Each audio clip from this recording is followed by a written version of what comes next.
ನಮಸ್ಕಾರ. ಮಾರ್ಚ್ 3ರಂದು ಹುಣ್ಣಿಮೆಯ ದಿನ ಚಂದ್ರಗ್ರಹಣದ ಮಾಹಿತಿ ಕೇಳೋಣ.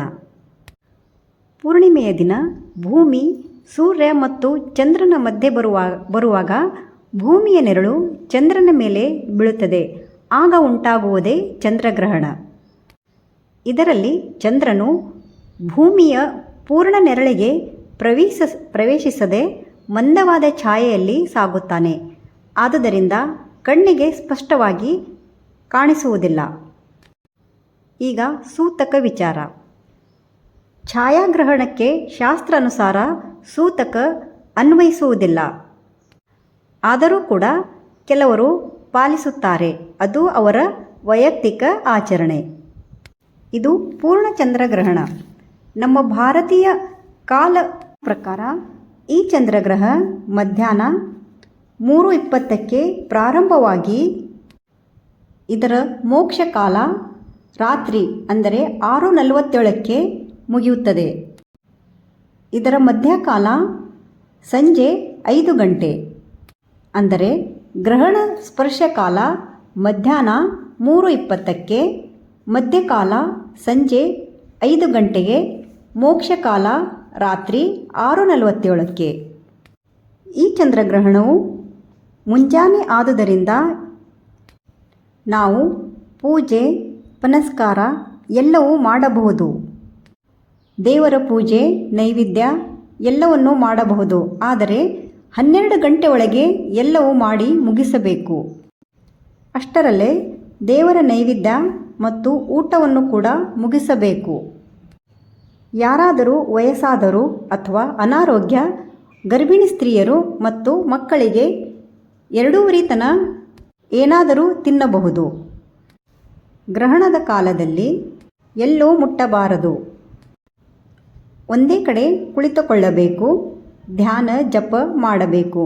ಕೆಲವರಿಗೆ ಕೆಳಗೆ ಕೂಡಕ್ಕೆ ಆಗದೇ ಇದ್ದಾಗ ಅವರು ಪ್ಲಾಸ್ಟಿಕ್ ಚೇರ್ ಅಥವಾ ಕಟ್ಟಿಗೆ ಚೇರ್ ಮೇಲೆ ಕುಳಿತುಕೊಳ್ಳಬಹುದು. ಗ್ರಹಣ ಬಿಟ್ಟ ಮೇಲೆ ಸ್ನಾನ ಮಾಡಬೇಕು.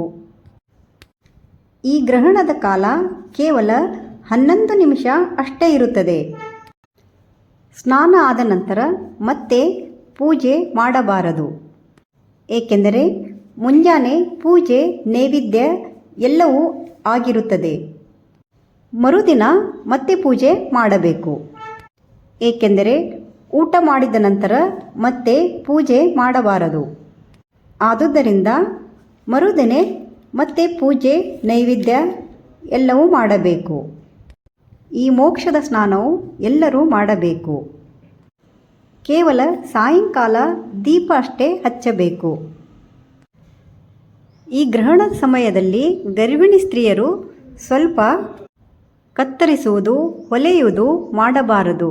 ಶಾಂತವಾಗಿ ದೇವರ ಧ್ಯಾನ ಮಾಡಬೇಕು.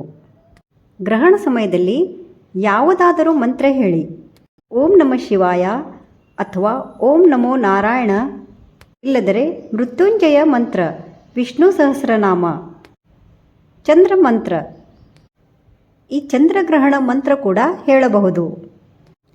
ಗ್ರಹಣದ ನಂತರ ಮಾಡಿದ ದಾನ 1000 ಪಟ್ಟು ಫಲ ನೀಡುತ್ತದೆ ಎಂದು ಶಾಸ್ತ್ರ ಹೇಳುತ್ತದೆ. ವಿಶೇಷವಾಗಿ ಸಿಂಹರಾಶಿಯವರು ದಾನಗಳು ಕೊಡಬೇಕು. ಅಕ್ಕಿ ದಾನ, ಹಾಲು ದಾನ ಹಾಗೂ ಬಟ್ಟೆ ದಾನ, ದಕ್ಷಿಣೆ ಇವೆಲ್ಲವೂ ಬ್ರಾಹ್ಮಣರಿಗೆ ಕೊಡಬೇಕು. ಇವೆಲ್ಲವೂ ದಾನವು ಸಂಕಲ್ಪ ಮಾಡಿ ಬ್ರಾಹ್ಮಣರಿಗೆ ಕೊಟ್ಟು ನಮಸ್ಕರಿಸಬೇಕು. ಗ್ರಹಣವೆಂದರೆ ಹೆದರುವುದು ಬೇಕಾಗಿಲ್ಲ. ಇದು ಒಂದು ಖಗೋಳಿಕ ಘಟನೆ. ದೇವರನ್ನು ಪ್ರಾರ್ಥಿಸಬೇಕು. ದೇವರನ್ನು ನಂಬಬೇಕು. ಎಲ್ಲವೂ ಒಳ್ಳೆಯದೇ ಆಗುತ್ತದೆ. ಧನ್ಯವಾದ. ನಿಮಗೆ ನನ್ನ ಮಾಹಿತಿ ಇಷ್ಟವಾದಲ್ಲಿ ಲೈಕ್, ಶೇರ್, ಸಬ್ಸ್ಕ್ರೈಬ್ ಮಾಡಿ.